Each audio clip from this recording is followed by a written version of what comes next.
하나님이 복음이다. 지난주일에 여러분과 함께 생각한 내용입니다. 하나님께서 죄인들을 구원코자 작정하셨고 하나님께서 성자와 더불어서 구원의 약정을 맺습니다. 우리는 이 하나님께서 성자와 맺은 이 구원의 약정을 가리켜서 구속의 언약이라고 이야기합니다. 이 구속의 언약의 내용은 예수님께서 우리에게 행하신 일과 그로 말미암아 우리에게 임한 구원의 모든 것들이 다 거기에 포함이 되어 있습니다. 하나님과 성자 사이에 언약을 맺었고 그 언약 속에 모든 것이 다 들어 있습니다. 성자는 우리 죄인들을 위한 중보자가 되셔서 죄인들을 위하여 육신을 입고 이 땅에 와서 하나님의 율법을 순종하고 십자가에 달려 돌아가시기로 하셨습니다. 그러면 이 사실을 믿는 자들에게는 죄사함과 하나님의 자녀됨, 그리고 의인됨, 그리고 하늘의 영광을 기업으로 주시기로 하셨던 거예요. 이 언약에 따라서 하나님께서는 이제 이 계획을, 구원의 계획을 세우셨고 구원의 계획을 하나하나 역사 속에 실현해 가셨던 겁니다. 하나님의 사람들을 부르시고 그들에게 말씀을 하시고 그 말씀 속에서 구원의 복음을 계시하시고 십자가에 돌아가실 우리의 구주 예수 그리스도를 미리 알려주시고 그 믿음을 통해서 구원 얻게 하는 일을 행하셨던 것입니다. 그래서 예수 그리스도께서 이 땅에 오셨던 겁니다. 그래서 예수님께서 십자가에 달려 돌아가셨던 겁니다. 그 하나님과의 언약 속에서 예수 그리스도는 부활하고 승천하셨고 그래서 우리의 왕이 되신 것입니다. 예수 그리스도께서 행하신 이 모든 일들은 하나님께서 세우신 구원의 계획 속에서 그리고 이 계획을 하나하나 이뤄가기 위한 대원칙으로서 구속의 언약을 통해서 이미 세워놓으시고 이것을 실제 인간의 역사 속에서 이루어 가신 겁니다. 그리고 오늘날 우리가 하나님의 은혜 속에서 예수 그리스도를 믿고 구원을 얻게 된 것입니다. 이 모든 일들은 하나님께서 행하신 거예요. 그래서 하나님이 복음이다. 그런 말을 할 수 있게 되는 것입니다. 그런데 하나님께서 행하신 이 영광스러운 구원의 일들은 누구를 통해서 이루어지느냐 하는 거죠. 하나님께서는 성자 예수 그리스도를 통해서 이 모든 일을 이루기로 하셨던 거예요.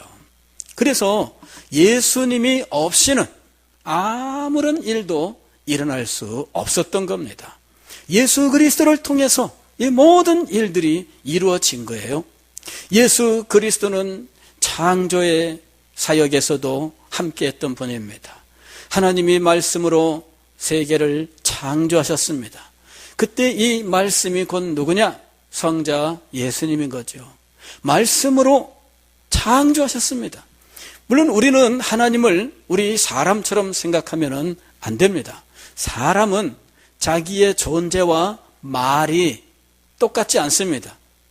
말이라고 하는 것은 사람의 존재, 특별히 그의 정신 속에서 일어나는 일들을 밖으로 표현하는 하나의 기능에 불과한 것이죠. 그것 자체는 인간성을 가지고 있지 않습니다. 그냥 인간성의 일부일 뿐입니다. 그러나 하나님에게 있어서는 그렇지가 않습니다. 하나님은 육신을 가진 분이 아닙니다. 하나님은 영이시지요. 영이라고 하는 것은 인간처럼 무슨 육신이 있고 뇌가 있고 뇌에서 뇌의 신경작용으로 정신세계가 정신의 개념들이 그곳에서 왔다 갔다 하고 뭐 이러는 무슨 이 생물학적인 작용 이런 것과는 전혀 다른 존재인 거예요. 하나님은 영이십니다. 하나님은 영이시기 때문에 영과 정신과 이것이 분리가 되어 있지 않습니다. 하나님은 존재와 하나님의 정신이라고 하는 것, 즉 이성이라고 하는 것은 이것은 하나예요. 이것 자체가 구별되어 있지 않습니다. 하나님의 존재에 이 하나님의 이 이성이 일부분이냐? 그렇지 않습니다. 인간의 뇌는 인간 전체 육신에 비해서 그 일부분일 뿐이지요. 그러나 영이신 하나님에게는 이 모든 것들이 하나인 거예요. 하나님은 어떤 속성을 가지고 계시되 그 속성은 하나님의 일부분이 아니라 하나님 전부입니다. 그게 바로 영의 특성이에요. 그래서 하나님께서 말씀을 하신다 하게 되면은 이 말씀 자체도 하나님이 되는 거예요. 그래서 이 영이라고 하는 특징을 우리가 알아야 됩니다. 하나님은 영이시니 이 영이신 하나님께서 말씀하시니까 그 말씀이 이 세상을 창조한 거죠. 그래서 예수 그리스도는 육신을 입고 이 세상에 오시기 전에 이미 성자로서 창조 사역을 이루셨던 것입니다. 그리고 당연히 이분은 하나님의 구속 사역도 동일하게 같이 행하시게 되셨던 거죠. 예수 그리스도는 이렇게 놀라운 분이십니다. 그런데 예수님께서 이루신 구원을 오늘 우리가 읽은 성경 말씀을 보게 되면 죄사함 혹은 속량이란 말로도 표현되어 있고 화평 혹은 화목이란 말로도 표현하고 있습니다. 왜 구원에 대해서 이렇게 여러 가지 말로 표현을 하고 있을까? 그것은 구원이라고 하는 것이 아주 복잡하고 한마디로 말할 수 없는 인간의 전 존재의 문제이기 때문이며, 그리고 인간의 역사 전부와 우주의 역사와 관련되는 문제이기 때문입니다. 그래서 한마디로 이것을 간단히 말할 수가 없는 거예요. 간단히 말한다면은 복음은 예수 그리스도다, 이런 식으로 말할 수는 있겠죠. 그러나 그렇게 말할 때 예수 그리스도 안에 담겨 있는 가지 복잡한 내용들, 그 모든 것들을 대표적으로 말할 뿐이지 그래서 한마디가 되는 것은 아닙니다. 그냥 대표가 될 뿐이죠. 복음은 하나님의 능력이다. 복음은 하나님의 능력이다. 이것이 바로 로마서 1장에 나오는 말씀이잖아요. 그런데 그렇게 한마디로 표현할 때라도 사실은 하나님의 능력, 그 한마디 속에 수없이 복잡한 내용들이 다 대표적으로, 지금 복잡한 내용들이 대표적으로 제시가 되었을 뿐이다 하는 거예요. 실상은 굉장히 복잡한 겁니다. 여기 지금 이 컵 뚜껑이 있습니다. 이 컵 뚜껑은 여러분이 이렇게 보시면은 뭐라고 보이세요? 옆으로 보게 되면은 직선에다가 밑으로 조금 볼록한 그런 모양으로 보일 거예요. 그러나 그게 이 컵 뚜껑의 전체 모양은 아닙니다. 컵 뚜껑의 전체 모양은 짠 하면은 역전돼요. 동그라미가 돼버리잖아요. 그죠? 그러니까 이렇게 보면은 거의 직사각형인데 이렇게 보면은 동그랗습니다. 이유는 무엇일까요? 이것이 그래도 좀 복잡하기 때문이에요. 축구공은 어때요? 축구공은 어디로 보나 다 동그래요. 그거는 단순한 겁니다. 모양 자체가. 그러나 이런 건 어때요? 이런 거는 앞에서 보면은 좀 볼록한 어떤 이 사각형으로 보이잖아요. 근데 이렇게 보면 어떻게 돼요? 손가락이 보이잖아요. 그 다음에 이 밑에를 보면 어떻게 될까요? 동그라미죠. 이렇게 여러 가지 모양으로 보이는 이유는, 컵은 하나인데 여러 가지 모양으로 보이는 이유는 이 모양이 복잡하기 때문입니다. 더 복잡한 거. 이건 더 복잡합니다. 그죠? 이렇게 볼 때, 이렇게 볼 때, 이렇게 볼 때, 이렇게 볼 때, 이거 다 달라요. 그죠? 이거를 표현하려면은 사방에서 보면서 복잡하게 설명을 해야 됩니다. 단순한 거는 그거 네모난 거 그러면 끝나는데, 동그란 거 한마디로 끝나는데, 복잡한 거는 그렇게 말할 수가 없어요. 여기도 말해야 되고 저기도 말해야 되고. 우리에게 주신 구원이라고 하는 것은 인간 전 인격에 걸친 문제에 대한 것이에요. 즉 우리 사람이 얼마나 복잡합니까? 우리의 마음을 보아도 얼마나 복잡하며 인간의 삶을 보아도 얼마나 복잡합니까? 그런 복잡한 모든 것이 구원에 연결되어 있는 겁니다. 그러니 이 모든 것들을 표현하려면 다양한 것들이 동원될 수밖에 없는 겁니다. 자, 죄인들은 우리가 골로새서 1장 13절 14절에서 우리가 보는 것은 죄로 말미암아 어떤 왕, 즉 통치자가 바뀐 사실, 이것에 대해서 말씀을 했던 거예요. 즉 죄를 지은 사람들은 어떤 상태가 되었느냐? 흑암의 나라의 백성이 되어버리고 말았습니다. 흑암의 나라의 왕은 사탄입니다. 그리고 흑암의 나라의 왕이 다스릴 때 사용하는 통치의 도구는 죄와 사망이에요. 죄와 사망이라고 하는 것을 무기로 해서 그 나라 백성들을 통치한 것이죠. 그러니 인생들은 죄의 원리에 깊이 빠져 있고 죽음이라고 하는 이것을 한계점으로 삼아서 두려워 떨면서 죄 가운데 살고 있었던 거예요. 이 인생들을 구원하기 위해서는 무엇을 해결해야 되느냐 하면 죄를 해결해야 됩니다. 그래서 죄 사함, 즉 속량이라고 하는 말이 나온 거예요. 속량이라고 하는 말은 뭐냐면은 값을 주고 노예를 사서 자유롭게 풀어주는 걸 이야기합니다. 속량은 뭐냐면 값을 주고 사서 양민, 즉 자유인이 되게 했다라는 의미죠. 흑암의 나라 백성을 그리스도의 죽음이라고 하는 죄값을 주고 이 죄인을 그 나라에 매여 있던 상태에서 풀어 하나님의 아들의 나라로 옮긴 거예요. 새로운 나라 백성이 된 거죠. 새로운 신분이 된 거지요. 그리고 이 새로운 신분으로서 그는 이제 여권도 새로 받고 정착금도 받고 그러면서 복되게 살게 된 겁니다.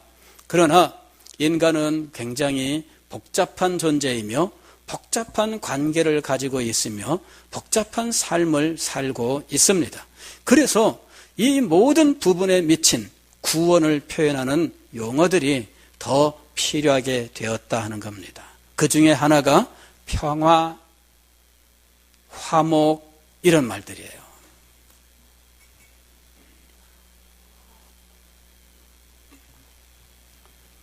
평화라는 말은 왜 필요했을까요?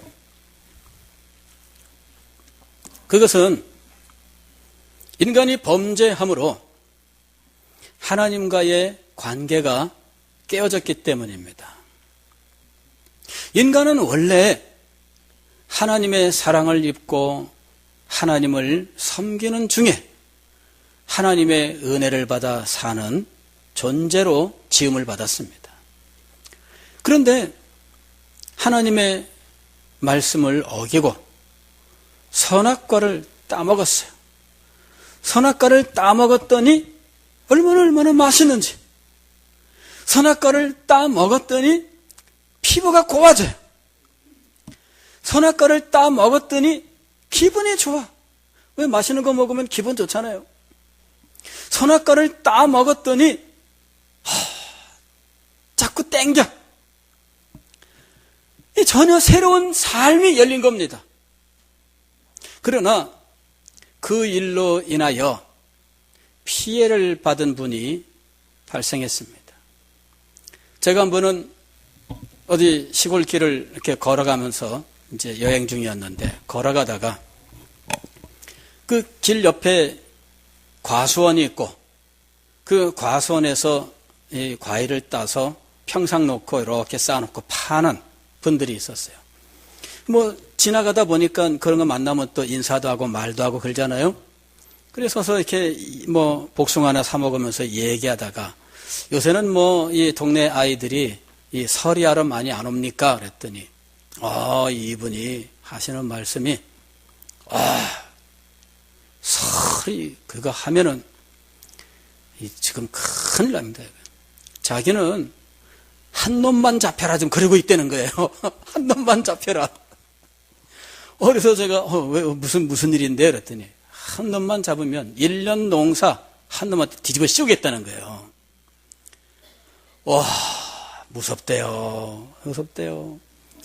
제 꼬맹이 때 우리 동네에 포도밭 밤에 몰래 가가지고 포도송이 따가지고 친구들하고 와서 먹고 이러던 기억이 있는데 그때도 물론 쉬웠던 건 아니에요. 예, 멀리서 망망 소리 들리면은 불이 나게 도망가야 됩니다. 왜냐면 세파트를 풀어놓거든. 세파트를 풀어놓으니까 그냥 도망가야지 따다 말고 막 도망가요. 철조망 넘다가 보면은 이게 옷이 걸리잖아요. 한 친구는 넘다가 반바지 입었을 때인데 그만 엉덩이 쪽에 이게 철조망 가시가 걸려갖고 착 하고 차가지고 찍 찢어졌어. 그래가지고 이게 바지가 터진 밑바지가 돼버린 거잖아요. 그래도 신경 안 씁니다. 막 도망가게 바빴어요. 근데 그 뒤로 세월이 좀 흐른 다음에 만났더니 이분들은 1년 농사 뒤집어 씌우겠다 이거예요. 왜? 그거 누군가는 장난으로 따먹는 거지만 누구한테는 1년 농사에 해당되는 거였다는 거죠. 그렇잖아요? 자, 아담과 하와한테는 그냥 선악과 하나 따먹은 것 뿐이에요. 맛있네? 쩝쩝쩝. 정말 피부 미용에도 좋고 건강에도 좋고 여러 가지로 괜찮네. 이러는 문제였어요. 그러나 하나님께는 그게 어떤 문제였습니까? 하나님께는 하나님의 영광과 위엄에 대한 문제였습니다. 하나님께서 어미로운 말씀을 하셨습니다. 이 선악과를 따먹으면 반드시 죽는다고 말씀을 하셨습니다. 그것이 얼마나 무서운 문제였습니까? 어떤 사람에게는 그냥 복숭아 하나 따먹은 것뿐이고 그건 재미였을 뿐입니다. 그러나 농부에게는 1년 농사의 문제에 걸려있는 심각한 일이었던 것처럼 아담과 하와에게는 그저 입맛에 좋고 피부 미용에 좋고 건강에 좋은 과일에 불과했을 뿐이지만 그러나 하나님께는 그것이 영광에 관련되는 문제였던 거예요. 그래서 인간은 하나님께서 말씀하신 대로 따먹었으니 정령 죽으리라. 정죄를 받고 사망을 당하게 된 거지요. 하나님과의 관계가 깨어진 겁니다. 요 하나님과의 관계가 깨어지는데 어느 정도로 심각하게 관계가 깨어졌느냐. 로마서 5장에는 이 관계의 깨어짐에 대해서 아주 실감나게 말씀을 하고 있어요. 로마서 5장 6절을 보게 되면 우리가 아직 연약할 때에 기약대로 그리스도께서 경건하지 않은 자를 위하여 죽으셨도다. 죄인들의 상태를 처음에는 연약하다 이렇게 표현했어요. 그런데 이 연약함을 조금 더 구체적으로 표현하는데 경건하지 않다 이렇게 표현했습니다. 5장 8절에서 우리가 아직 죄인 되었을 때에 그리스도께서 우리를 위하여 죽으심으로 하나님께서 우리에게 대한 자기의 사랑을 확증하셨느니라. 여기 보면은 이 경건하지 않다는 것을 조금 더 설명을 했는데 우리가 아직 죄인 되었을 때에, 그리고 로마서 5장 10절에 보게 되면 아주 구체적으로 표현하고 있는데 우리가 원수 되었을 때에,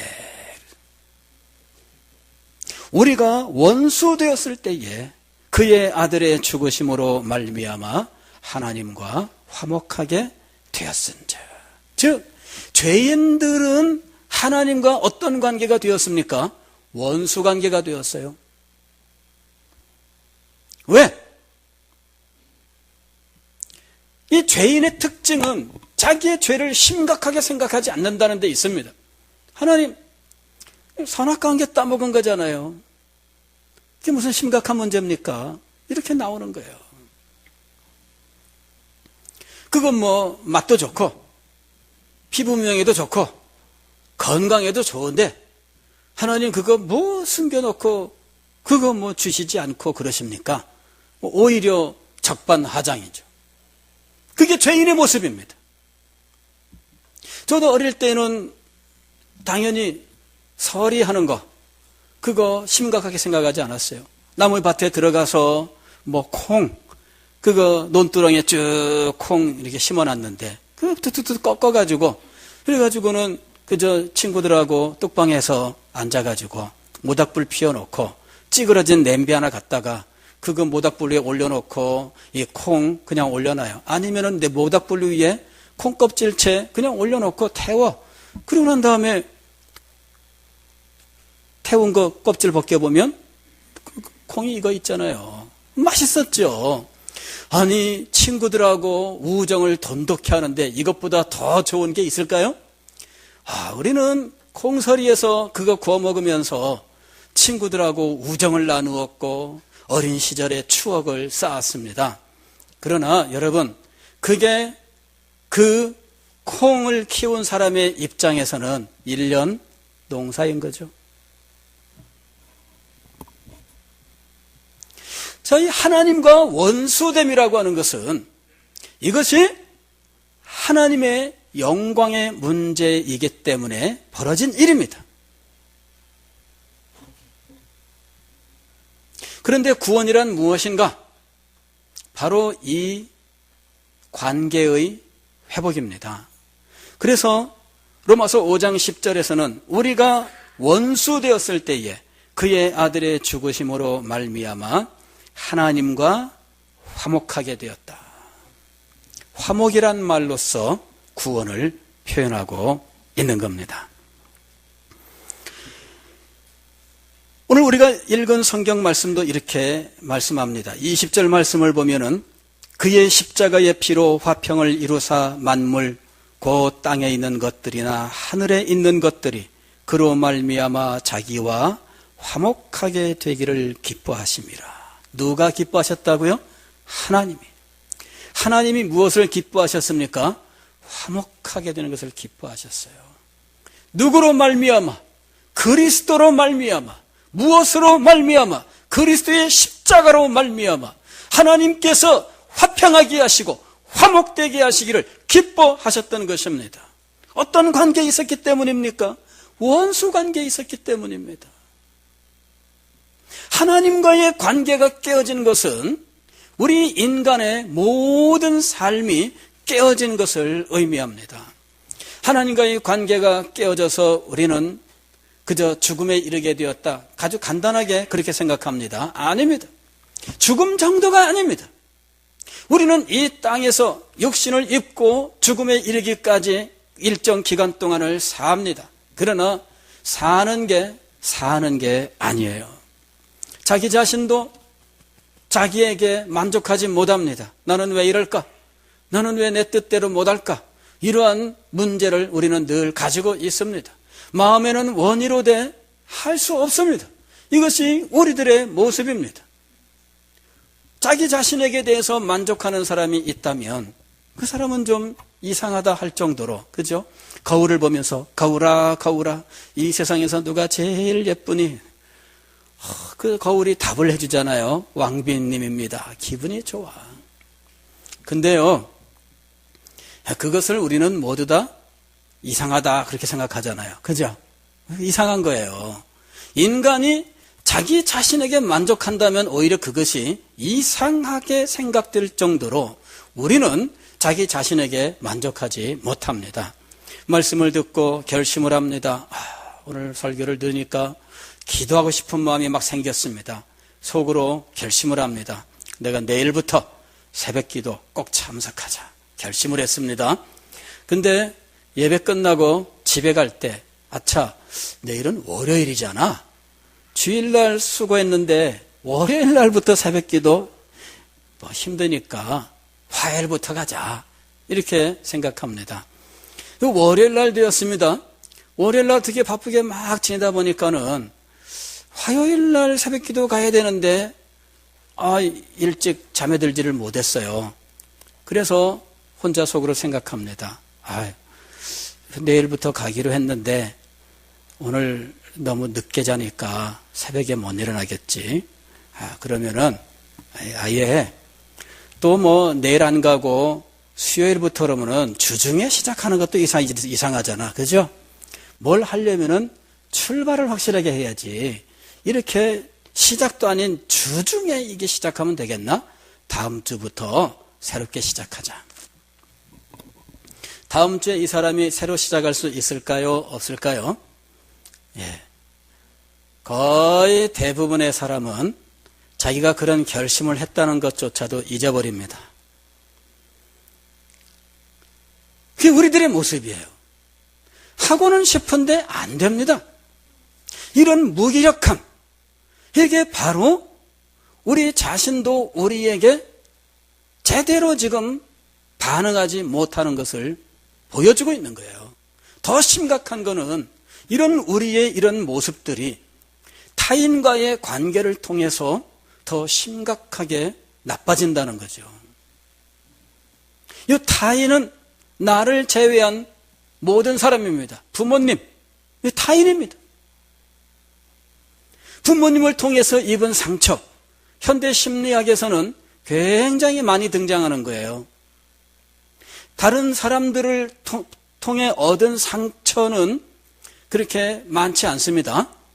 부모님을 통해서 얻은 상처가 심리학에서는 굉장히 많이 등장을 해요. 그리고 부모님을 통해 받은 상처가 그 사람의 인격을 형성하고 그 사람의 인생을 결정하는데 아주 중요한 역할을 했다, 이렇게 평가를 합니다. 어떤 사람이 자기를 부정적으로 생각을 하고 자기의 인생을 적극적으로 살지 못하는 원인은 어디에 있나? 그럼 부모님에게 있다. 요새는 당연히 답이 그렇게 나와요. 어떤 사람이 인생에 성공하지 못하는 이유는 무엇인가? 부모님에게 있다. 왜냐하면은 부모님이 완벽한 사람이 아닙니다. 부모님도 여러 가지 약점을 가지고 있는 사람입니다. 그러다 보니 자녀를 키우는 동안에 자기의 약점이 자녀에게 나타나요. 자녀에게 호통을 치고 자녀에게 매질을 하고 자녀에게 규율을 주입하고, 그 다음에 너 왜 오줌 쌌어? 막 맴매. 너 왜 똥 쌌어? 맴매. 너 왜 밥 흘렸어? 맴매. 너 왜 이거 버섯 안 먹어? 맴매. 완전히 이게 이 아이한테는 인격 형성하는데 아주 심각한 문제가 됐다, 이렇게 말하는 거예요. 여러분, 인간은 기본적으로 하나님과의 관계가 깨어지면서 자신의 마음속에 일치와 평안을 상실합니다. 그런데 다른 사람들과의 관계도 깨졌어요.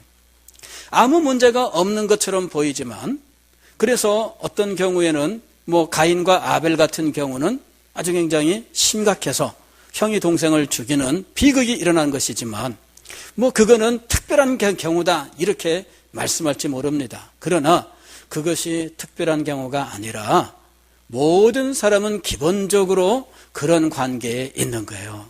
다만 그것이 심각하게 나타나는 경우도 있고 조금 약하게 나타나는 경우도 있습니다. 그러나 한 번에 그런 일이 벌어지는 것은 아니에요. 살다 보면은 세월이 흐르면서 마음속에 하나 둘 이런 상처들이 쌓여가기 시작을 해요. 그리고 이것을 용납하지 못할 만큼 어느 한계가 있습니다. 각자의 한계는 달라요, 사람마다. 어떤 사람은 더 잘 참고 어떤 사람은 덜 못 참기도 하지만, 그러나 한계는 있어요. 그 한계가 되면 터지는 거예요. 그래서 대체로 50대 부부들이 터지는 이유가 그겁니다. 50대 부부들이 터지는 이유가 그동안에 쌓인 것들이 쌓이고 쌓이다가 아무 문제도 없었는데, 아닙니다. 그동안에 쌓인 거예요. 문제가 없었던 것이 아니라 그 사람 속에 쌓여가고 있었던 거예요. 그런데 이게 어느 순간 그 한계를 넘어서는 거죠. 교회 생활도 마찬가지예요. 교회 생활도 처음 2, 3년 동안은 행복하고 기쁩니다. 그러나 5년, 7년, 9년, 10년 넘어가는 동안에 교회 생활도 쌓여가는 거예요. 그러다가 어느 한계가 되면 터지는 겁니다. 그전까지는 견뎠어요. 괜찮았습니다. 견딜만 했습니다. 그러나 쌓이고 쌓이다 보니까 어느 날 터지는 거예요. 하나님과의 관계가 깨어지면서 하나님에게 원수가 됩니다. 하나님에게 원수가 된 이 죄인은 처음에는 미안한 마음을 갖지요. 그러나 조금 세월이 흐르면 슬그머니 마음이 바뀝니다. 내가 잘못하기는 했지만 나한테 이럴 수 있어? 그런 거죠. 내가 잘못하기는 했지만 그렇다고 이럴 수 있어? 그러면서 오히려 대들기 시작하는 거죠. 이게 시간의 흐름 속에서 나타나는 거예요. 아니면 처음부터 대드는 사람들은 그래, 나는 그렇지만 너는 이렇게 나오는 거죠. 너는 처음부터 대드는 사람입니다. 처음부터 대드는 사람은 누가 뭐라고 하면은 지는 그러거죠. 지는. 그 처음부터 그게 자기 보호 본능이 작용하는 거예요. 일단 자기를 방어하고 보는 거죠. 그래서 상대방에 대해서 너는 뭐 그렇게 말하는 너는 별거 있냐? 너는 그러는 거예요. 처음에는 잘못을 인정하던 사람도 조금 지난 다음에 이번에는 그래도 이렇게 나오는 거죠. 그렇게 해서 이 세월의 흐름 속에서 결국은 점점 이 관계는 무섭게 깨어지기 시작합니다. 그것이 이 세상의 인간의 삶입니다. 이 모든 불행의 원인은 하나님과의 관계가 깨어진 것에 있습니다. 그런데 이 관계를 회복하는 놀라운 역사가 일어났습니다. 예수 그리스도는 이 관계를 회복하기 위한 화목제물이 되셔서 십자가 위에서 피 흘려 돌아가셨습니다. 이 예수 그리스도를 자기의 구주로 영접하는 사람은 하나님과의 원수되었던 관계를 회복하게 됩니다. 그리고 하나님과의 관계가 회복되면서 그의 마음이 회복되는 거예요. 그의 마음의 회복은 회개 속에서 나타납니다. 오늘 여기 21절 말씀을 보면 이렇게 되어 있습니다. 전에 악한 행실로 멀리 떠나 마음으로 원수가 되었던 너희. 이게 죄인의 상태였어요. 하나님 앞에 아무런 할 말이 없는 존재지만 자기도 하나님을 원수로 여기며 사는 것이 죄인의 상태입니다. 마음으로 악한 행실로 마음으로 하나님을 원수처럼 대하는 죄인.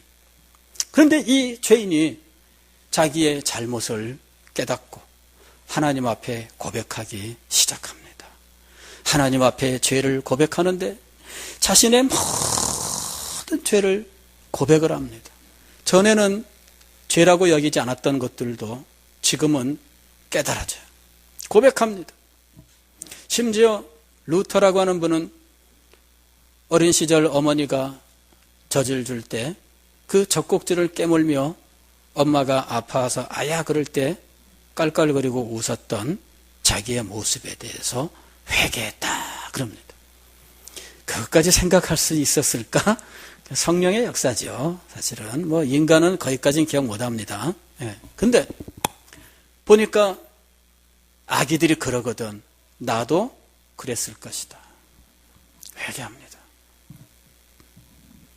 회개하고 자기의 죄인됨 그 존재 그 근원까지 거슬러 올라가 회개하고 눈물을 흘리고 가슴 치고 땅바닥을 치고 뒹굴고 목 놓아 소리치고 통곡하다가 어느 순간 예수 그리스도를 바라보는 거예요. 이런 죄인을 위해서 예수님이 십자가에 돌아가셨다. 예수님 믿는 자에게 속량 곧 죄사함이 있다. 할렐루야. 마음속에 갑자기 평화가 밀려오는 거예요. 마음속에 후련함이 있습니다. 마음속에 한없는 잔잔함이 있어요. 내게 강 같은 평화, 내게 강 같은 평화, 내게 강 같은 평화 넘치네. 마음속에 평화가 밀려와요. 물밀듯 어떤 분은 그렇게 표현했잖아요. 물밀듯 내 마음에 기쁨이 넘치면 막 밀려오고 가득가득 차요. 목까지 막 간들간들.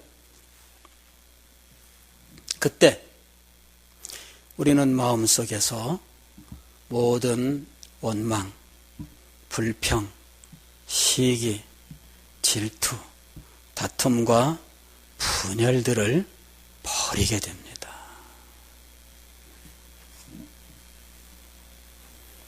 어떤 사람이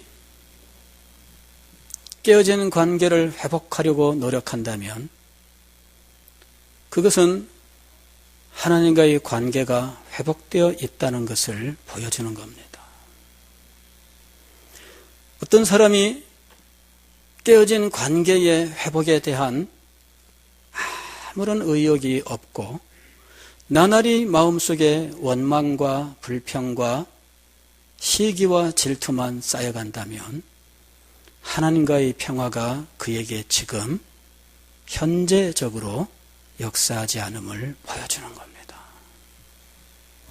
하나님과의 평화를 경험하셨습니까? 하나님과의 평화가 지금 여러분에게 역사하고 있습니까? 하나님과의 평화가 우리의 마음과 우리의 인간 관계를 회복시킵니다. 하나님과의 관계가 회복됨으로 비로소 우리의 존재와 우리의 삶이 회복될 수 있게 된 것입니다. 사랑하는 성도 여러분, 이 놀라운 일이 누구로 말미암아 이루어진 것입니까? 예수 그리스도. 하나님과의 평화를 위하여 죽으신 분이 누구십니까? 예수 그리스도십니다. 하나님과의 평화를 위하여 피 흘리신 분이 누구십니까? 예수 그리스도이십니다. 하나님과의 평화를 위하여 육신을 입고 이 땅에 오신 분이 누구십니까? 예수 그리스도이십니다. 하나님과의 평화를 위하여 복음을 전파하신 분이 누구십니까? 예수 그리스도이십니다.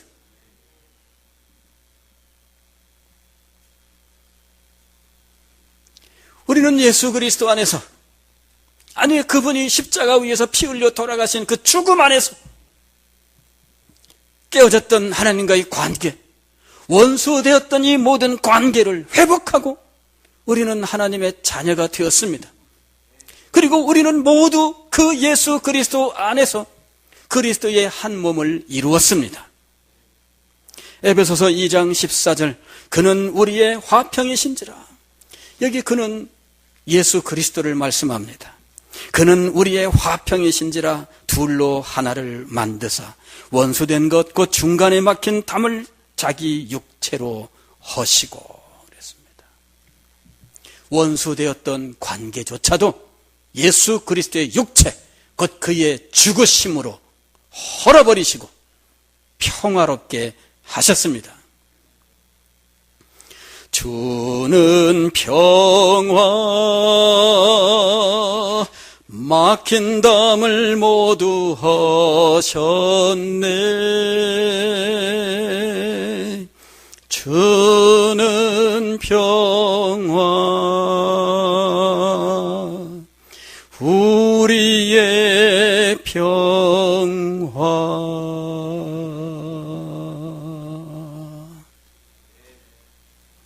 성도 여러분, 하나님과의 평화를